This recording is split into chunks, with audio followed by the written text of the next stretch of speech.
Welcome to Man Does Tech, where I solve the problems you didn't even know you had. In this video, I will explain how to do division and multiplication.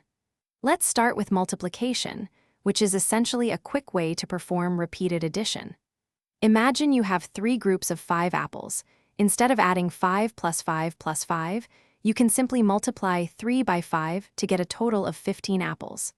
It's a fundamental operation that helps us combine quantities efficiently and quickly. When multiplying larger numbers, the standard algorithm is incredibly useful. You'll multiply each digit of the bottom number by each digit of the top number, remembering to carry over any tens or hundreds to the next column.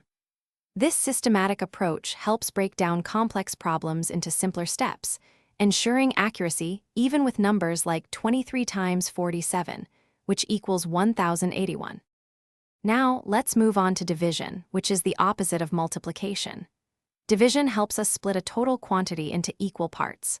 For instance, if you have 20 cookies and want to share them equally among 4 friends, division tells you each friend gets 5 cookies.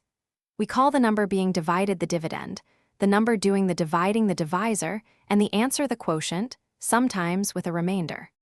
For more complex division problems, long division is your best friend. It's a step-by-step method that helps you systematically find the quotient. A helpful tip is to estimate your answer first. This gives you a good starting point. Consistent practice with various numbers, like dividing 125 by 5 to get 25, will significantly improve your speed and accuracy in both mental and written calculations. Thanks for watching.